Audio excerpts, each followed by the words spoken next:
Assalamualaikum warahmatullahi wabarakatuh. Selamat pagi adik-adik SMK Negeri Takeran. Selamat bergabung dengan SMK Negeri Takeran. Untuk penyemangat pagi, marilah kita kumandangkan Yel SMK Negeri Takeran. Kalau saya bilang SMK, berarti jawabannya adalah bisa. Kalau saya bilang SMK, berarti jawabannya hebat. Kalau saya bilang SMK, jawabannya bisa hebat. Kalau saya bilang Skanet, jawabannya 100% TI Jaya luar biasa. Mari kita coba. SMK bisa. SMK Bisa. SMK bisa hebat. Skanet Jaya 100% TI Jaya luar biasa. Terima kasih. Baiklah adik-adik semuanya, untuk pagi ini sebelum acara kita mulai, mari kita berdoa dengan membaca bacaan basmalah. Bismillahirrahmanirrahim. Adik-adik semuanya, hari ini adalah hari kedua kalian mengikuti MPLS di SMK Negeri Takeran. Telah hadir di tengah-tengah kita pada hari kedua ini narasumber dari kepolisian dan dari Dinas Kesehatan. Saya berharap adik-adik bisa mengikuti materi di hari kedua ini dengan tertib, lancar, dan jangan lupa kalau ada kuis nanti dikerjakan. Ada hadiah menarik loh dari kuisnya. Baiklah, kita hadirkan narasumber kita yang pertama, yaitu dari Bapak Kapolsek Takeran, Bapak AKP Tri Cahyo Budi Hartono SH. Oh ya maaf, sebelum kita mulai, untuk penyemangat nasionalisme kita, mari kita nyanyikan dulu lagu Indonesia Raya. Adik-adik semuanya silahkan berdiri.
Silakan duduk kembali. Baiklah adik-adik semuanya, mari kita ikuti bersama sharing dengan Bapak Kapolsek Takeran. Kepada Bapak AKP Tri Cahyo Budi Hartono, dipersilakan.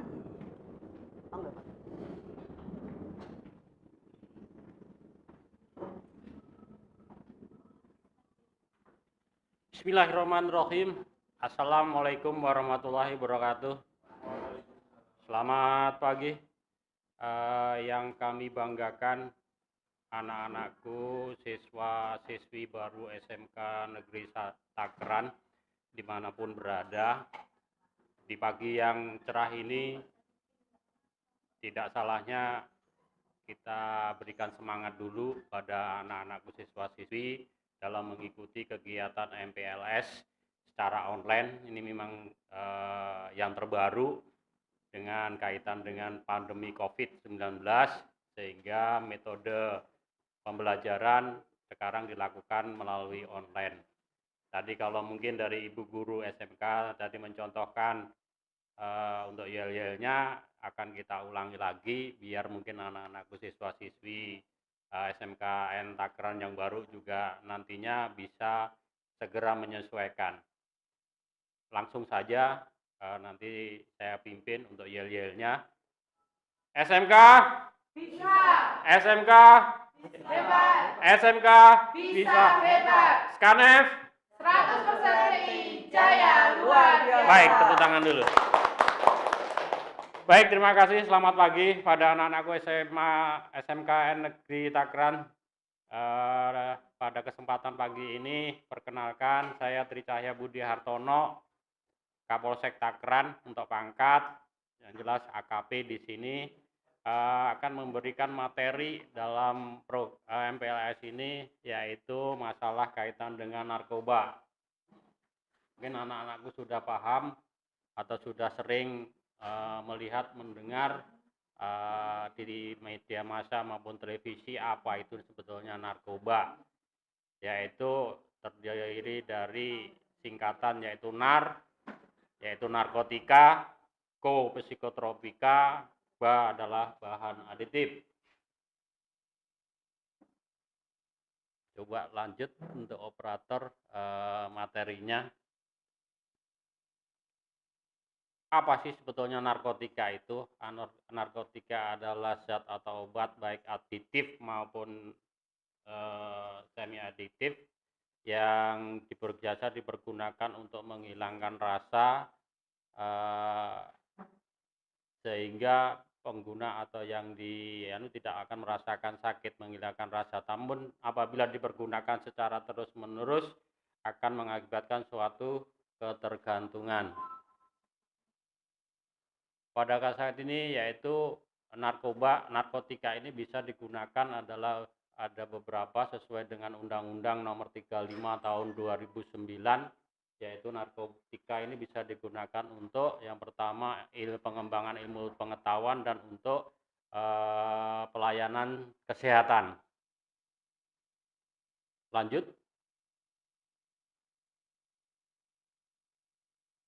Lanjut. Ya, sesuai dengan ini. Lanjut.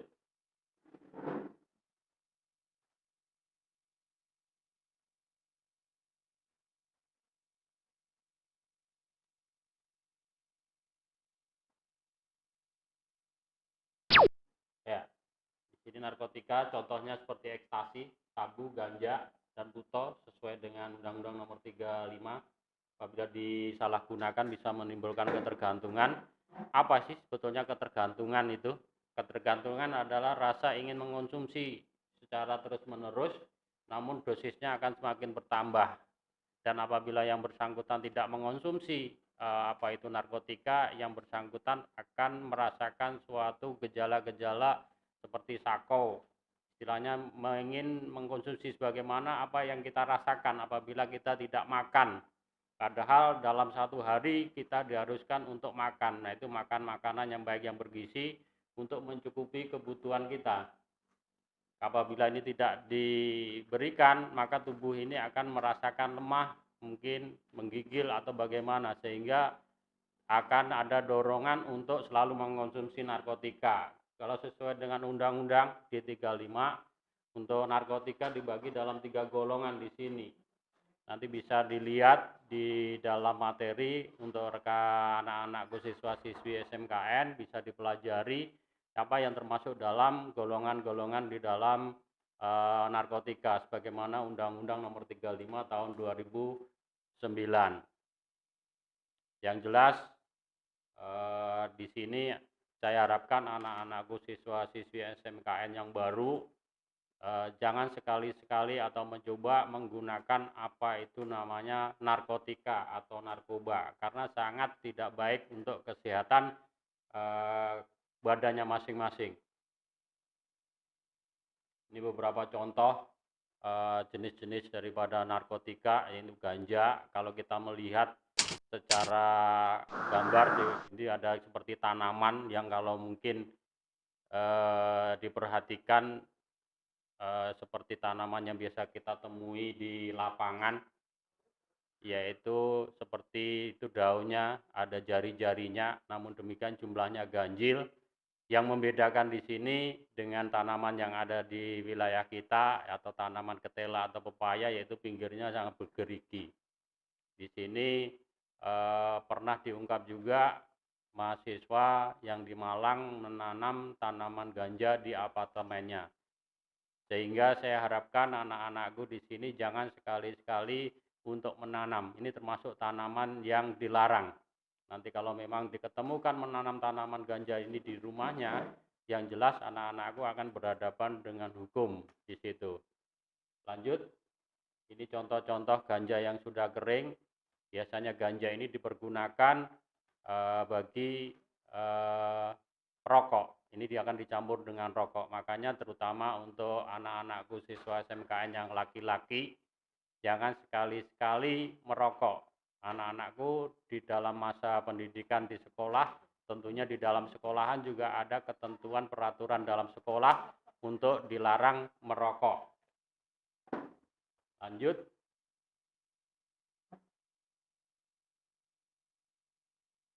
Nah, tanaman ganja ini apabila dilebarkan daunnya seperti ini, jangan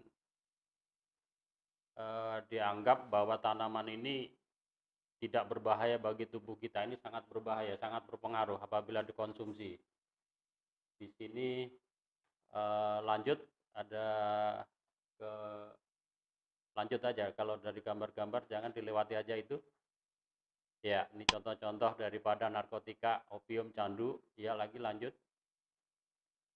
Ini morfin, bentuk cairan, juga berbahaya apabila dikonsumsi tanpa pengawasan dari ahlinya dokter. Ya, lanjut. Heroin. Lanjut lagi. Nah, efek ini daripada penggunaan tuto yang jelas di situ. Silakan anak-anakku nanti dibaca di situ. Di materi yang nantinya mungkin akan dikirimkan lewat operator sekolah.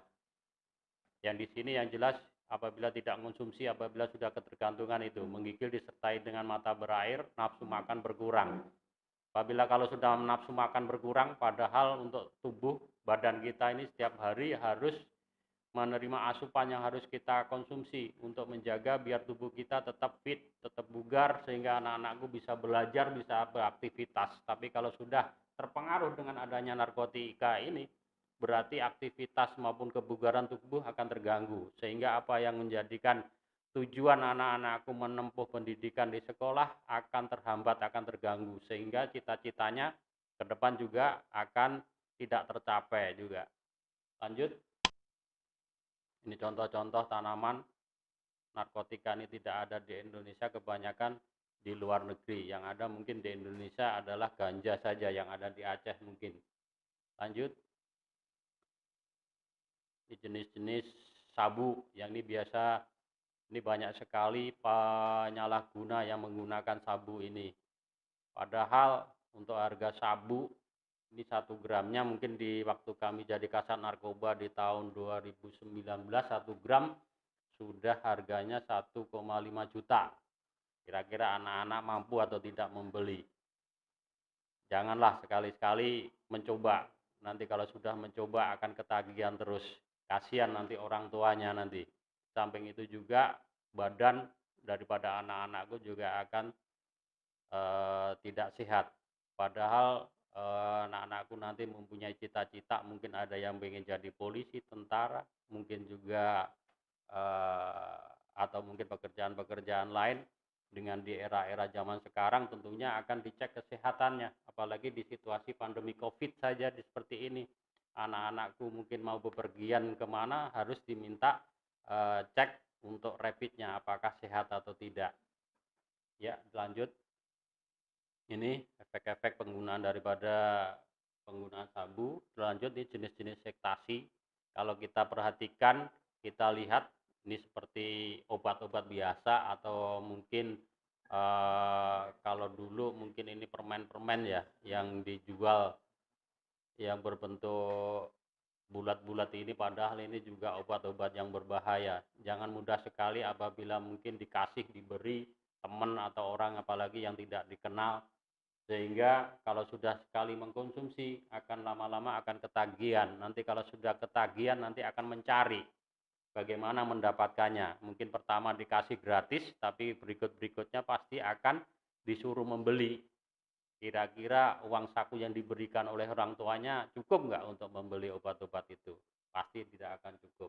Ini efek-efek daripada penggunaan ekstasi, nek.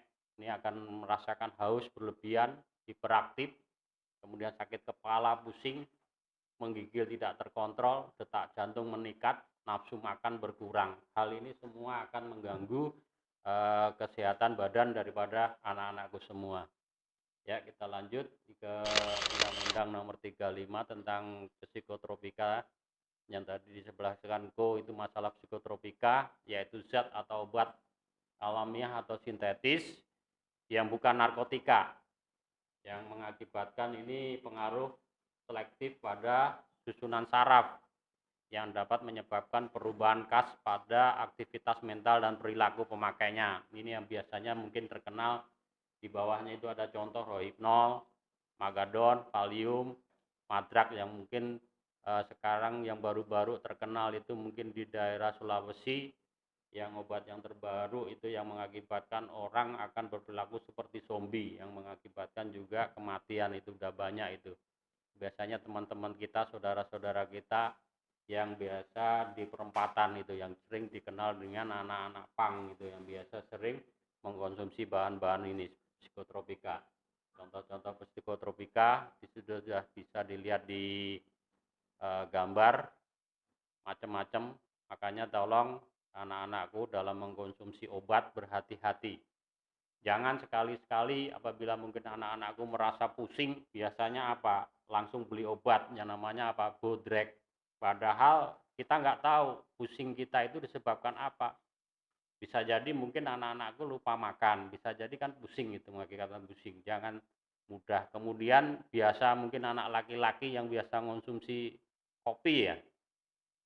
Biasanya kalau pagi-pagi buru-buru berangkat sekolah, nggak ngopi, akhirnya pusing, cari obat. Jangan mudah ya untuk membeli sembarangan obat tanpa konsultasi, koordinasi sama yang membidangi di sini, mungkin dari kesehatan.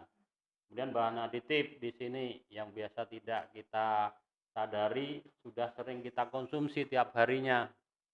Apa itu bahan aditif? Yaitu bahan atau zat yang bukan narkotika, bukan psikotropika, tapi dapat menimbulkan ketergantungan. Contohnya yaitu alkohol. Apa itu alkohol? Minuman keras. Minuman keras itu bukan es batu loh ya. Yang jelas minuman yang mengandung alkohol yang bisa memabukkan. Mungkin anak-anakku sudah sering melihat mungkin atau orang-orang yang biasa mabuk, bagaimana kondisi orang mabuk itu terpengaruh dari alkohol. Jalannya yang harusnya mungkin bisa langkah tegap maju, karena pengaruh alkohol akhirnya jalannya seperti tertiup angin, melambai-lambai seperti itu. Biasanya mungkin yang biasa dilakukan oleh orang-orang dewasa atau mungkin juga ini anak-anak pang juga sering mabuk-mabuk juga di pinggir jalan. Kira-kira kalau melihat hal-hal demikian, anak-anakku merasa orang itu baik atau tidak? Nah, itu monggo anak-anakku yang bisa menilai sendiri.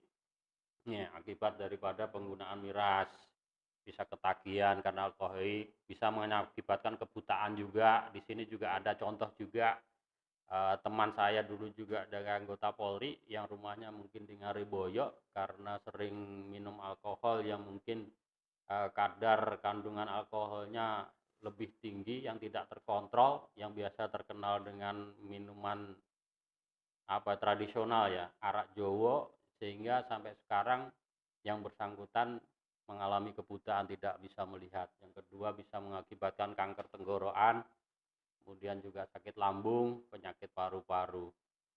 Mungkin itu saja yang bisa kami sampaikan, anak-anakku, siswa-siswi. Nanti materi-materi bisa dipelajari karena keterbatasan waktu yang harus bergantian juga, waktu yang terbatas. Nanti mungkin suatu saat kita bisa bertemu lagi dan bertemu secara langsung, karena yang jelas sekarang antara Polri dan mungkin pihak sekolahan ada hubungan kerjasama yang baik kaitan dalam bidang keamanan dan ketertiban juga. Mungkin kami juga akan sering ke sekolah. Saya harapkan anak-anakku dalam mengikuti proses belajar di SMK Takeran ini bisa mengikuti dengan baik dan ikuti aturan-aturan yang ada di sekolah dan juga aturan-aturan hukum yang berlaku bagi kita semua warga negara. Itu saja. Sekali lagi terima kasih. Saya akhiri, wabillahi taufik wal hidayah. Wassalamualaikum warahmatullahi wabarakatuh. Menutup kegiatan ini, ayo kita yel-yel kembali biar lebih semangat, jangan ngantuk untuk mengikuti kegiatan MPLS secara online ini. SMK Bisa. SMK Hebat. SMK Bisa hebat. SKANEF 100% TI Jaya luar biasa. Terima kasih, selamat pagi.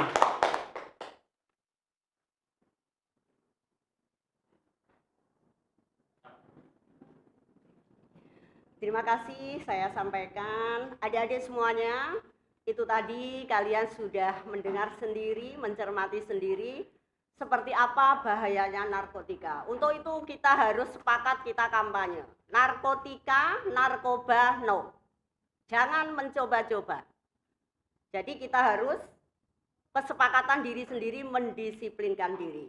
Oke adik-adik semuanya. Untuk narasumber kita yang kedua sudah hadir di tengah-tengah kita. Ini adalah Ibu Dr. Reni Kurniawati, Kepala Puskesmas Takeran, yang pada hari kedua ini akan sharing dengan kalian semua terkait dengan Germas jaga diri dan keluarga dari COVID-19. Selamat mengikuti dengan tertib dan sukses untuk kalian semuanya.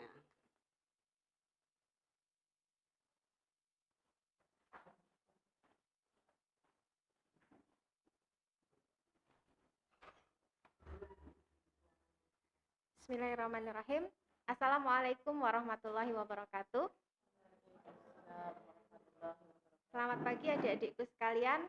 Masih semangat ya? Tidak ngantuk? Tadi sudah diberi yel-yel. Mungkin biar tambah semangat, saya mulai lagi yel-yelnya. SMK? Bisa. SMK? Hebat. SMK? Bisa hebat. SKANEF? 100% TI Jaya luar biasa. Terima kasih atas semangatnya dan terima kasih juga atas kesempatannya. Pagi hari ini kita akan berbincang tentang isu, tentang informasi yang mungkin tidak ada habisnya ya akhir-akhir ini, sedang ngetren. Harapannya pagi ini kita bisa semakin hebat melawan atau berteman dengan COVID-19. Judulnya adalah Germas ya. Germas jaga diri dan keluarga dari COVID-19. Materinya tadi ya. Nah, sebelum lebih jauh kita akan cari tahu dulu. Germas apa ya? Ada yang tahu Germas? Germas gitu ya. Germas adalah gerakan masyarakat untuk hidup sehat. Nah, ini menjadi senjata yang paling ampuh, termasuk juga senjata yang paling mudah dan murah untuk kita bersama lakukan dan taati agar menjaga diri kita, keluarga kita, teman-teman kita, dan masyarakat kita, terutama dari COVID-19. Kita sudah berteman lebih dari 4 bulan ya dengan COVID. Harusnya kita makin pinter, tahu cara bagaimana menghadapi COVID-19 ini. Berteman bukan berarti kemudian kita menyerahkan diri untuk terkena COVID begitu, tetapi bagaimana kita bisa menghindarkan diri dan juga tidak menjadi agen penyebar COVID. Sehingga prinsipnya adalah aku tidak tertular dan aku tidak menularkan. Nah, sebelumnya mungkin Mas. Nah, ini adalah peta sebaran COVID-19 di Jawa Timur tadi malam, 13 Juli 2020. Kalau dilihat dari peta itu, kita tidak lagi menemukan zona hijau di Jawa Timur. Artinya apa? Rata-rata merah, Magetan termasuk yang orange. Sekitar kita ada yang kuning. Dengan kondisi peta sebaran COVID seperti ini, artinya hampir di wilayah Jawa Timur angka COVID-nya sudah tinggi. Dan itu mungkin yang menjadi penyebab hari ini kita melakukan MPLS dengan bentuk daring. Kita belum boleh bertatap muka secara langsung, kita belum boleh berkumpul dan berkerumun karena masih tingginya angka COVID dan itu menunjukkan angka penularan yang sangat cukup tinggi juga. Ini pelaksanaan protokol kesehatan dalam pembelajaran. Dipraktekkan, dilakukan apabila kita sudah bisa bertemu, berkumpul di sekolahan. Tetapi tidak ada salahnya bila ini kita pelajari lebih dulu. Ya. Jadi menerapkan 3 pesan kunci. Dalam pencegahan pemutusan penularan COVID itu mudah. Hanya ada 3 pesan kunci plus 1 germas. Apa itu 3 pesan kunci? Yang pertama jaga jarak. Kedua pakai masker. Yang ketiga adalah CTPS, cuci tangan pakai sabun. Ini harus kita pahami agar kita tidak melakukannya hanya karena mungkin takut ada Pak Polisi, takut ada Bu Dokter dan sebagainya. Ini adalah yang saya bilang tadi senjata yang tidak mahal, murah, tetapi mudah. Dan kita semua wajib untuk menerapkan, mentaati agar COVID ini tidak makin meluas. Jaga jarak, kenapa harus jaga jarak? Kita sudah paham penularan COVID dari bersin, batuk, ketika kita bicara keras. Nah, dropletnya, virusnya itu bercampur dengan air ludah kita bisa terpercik sehingga dapat menular ke yang lain. Yang kedua pakai masker. Nah, ini juga harus kita pahami.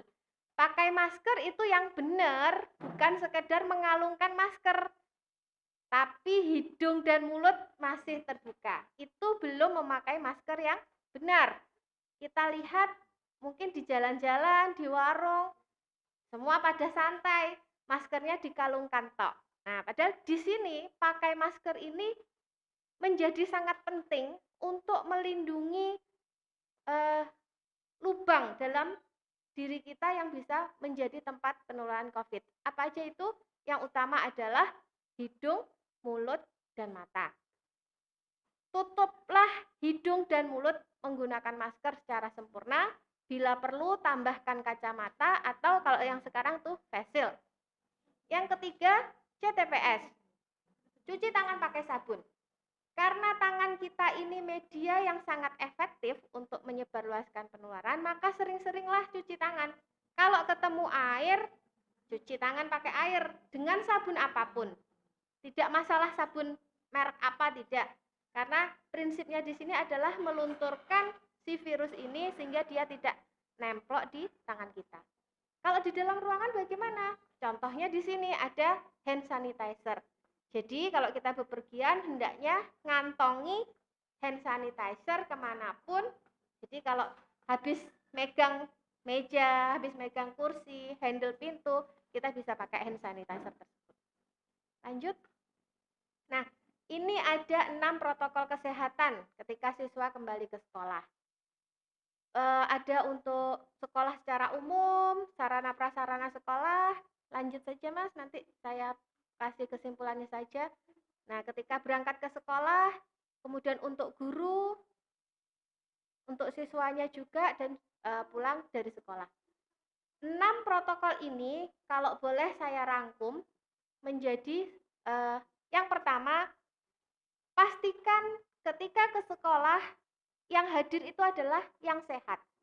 Bila mana ada Bapak Ibu guru merasa tidak sehat, kok rodok gemreges, rodok pusing, rodok nyeri tenggorokan, sebaiknya ditunda dulu. Termasuk juga siswa, kok ada yang batuk-batuk, ada yang bersin-bersin, sebaiknya tunda ke sekolah. Yang kedua, bisa juga dengan menggunakan thermal gun. Nah, ini pihak sekolah sudah ada, nggih? Nah, setiap yang hadir kita pantau dulu, kita screening di awal. Bila mana suhunya lebih dari 37,5, mungkin sebaiknya disarankan untuk kembali dan beristirahat di rumah. Yang ketiga, tempat atau ruangan atau fasilitas-fasilitas dari sekolah sebaiknya didesinfektan dengan semprotan. Semprotan desinfektan sudah banyak ya, bisa pakai Wipol, bisa pakai sabun lantai itu untuk ngepel itu, bisa juga menggunakan Baiklin dan sebagainya. Sudah banyak cara bagaimana membuat desinfektan dengan mudah dan murah. Kemudian yang keempat, jangan lupa sediakan sarana prasarana yang memudahkan seluruh anggota sekolah untuk cuci tangan pakai sabun. Kemudian sarankan juga untuk anggota sekolah membawa hand sanitizer di kantongnya masing-masing. Yang kelima, tetap jaga jarak. Mungkin kalau nanti bu guru rapat atau anak-anak sudah mulai masuk, yang biasanya berdempetan, duduknya diberi jarak. Mungkin selang-seling satu kursi untuk memberi jarak.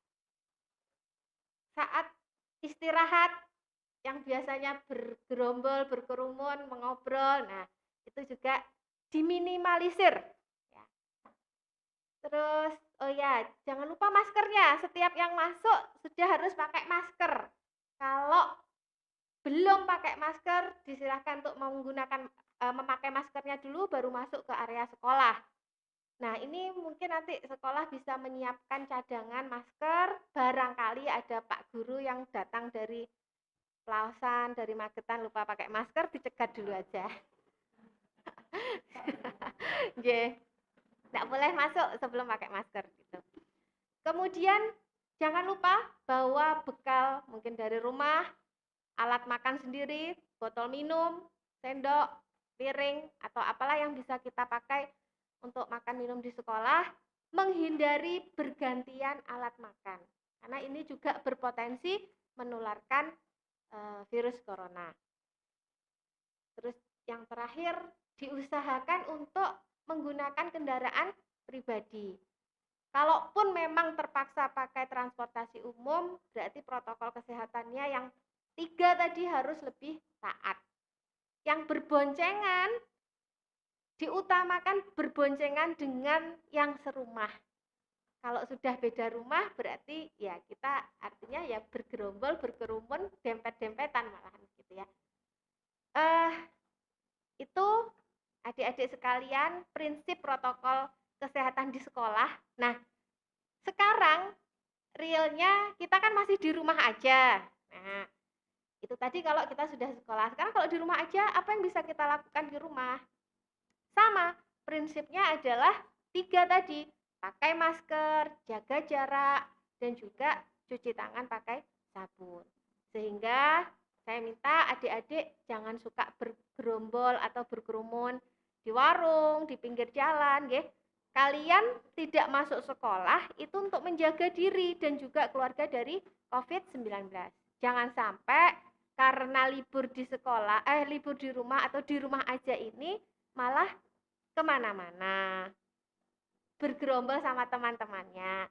Nah, kita sama-sama berkewajiban menjaga diri dan keluarga serta masyarakat dari penularan COVID-19.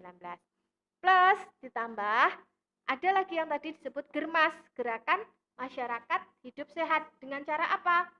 Pertama, makan dengan gizi yang seimbang. Jangan lupa tambahkan sayur, penuhi kebutuhan cairan 2-3 liter sehari. Ya.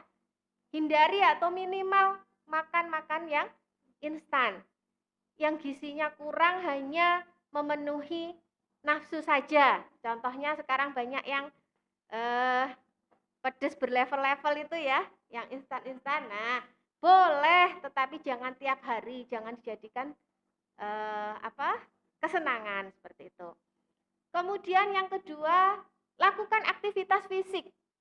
Olahraga ringan, boleh sepedaan, tetap pakai protokol kesehatannya, jalan pagi, senam dan sebagainya minimal 30 menit dalam sehari. Yang ketiga, jangan lupa istirahat yang cukup, minimal 7-8 jam sehari tidur yang nyenyak.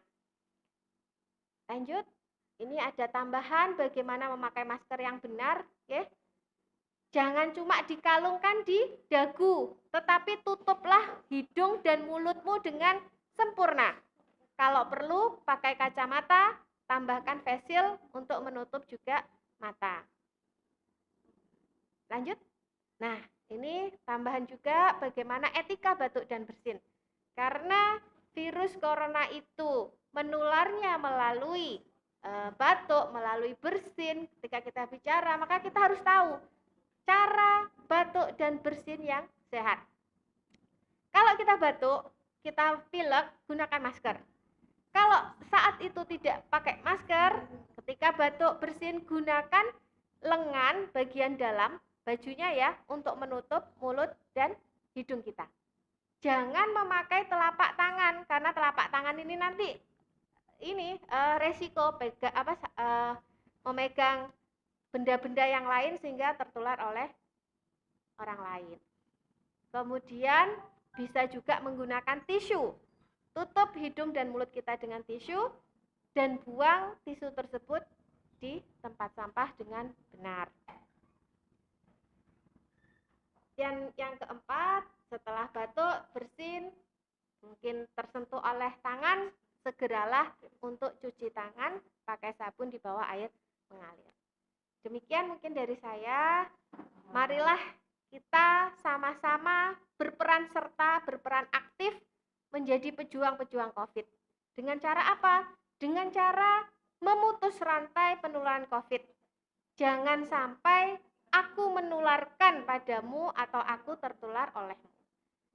Semoga bermanfaat. Kurang lebihnya saya mohon maaf. Assalamualaikum warahmatullahi wabarakatuh.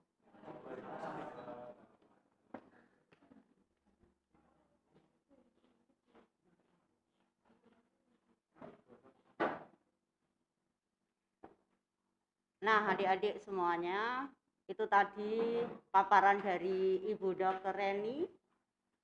Harapan kita, harapan Bapak Ibu semuanya, juga harapan dari Ibu Dr. Reni, kalian nanti sebagai pejuang pemutusan penyebaran rantai COVID-19. Untuk itu jangan lupa pesan dari beliau, tetap di rumah, jaga jarak, pakai masker, kemudian jaga kondisi kesehatan. Adik-adik semuanya, alhamdulillah untuk MPLS hari kedua ini kalian sudah mendapatkan 2 materi yang sangat bagus. Maka dari sekolah harapannya adalah setelah kalian semua memahami, tolong dilaksanakan dengan baik. Jangan lupa ada kuis yang harus kalian semua kerjakan, dan bukti sebagai peserta MPLS jangan lupa untuk mengisi daftar hadir. Sampai jumpa besok dalam hari ketiga. Tetap semangat mengikuti MPLS SMK Negeri Tangerang. Terima kasih. Saya akhiri. Assalamualaikum warahmatullahi wabarakatuh.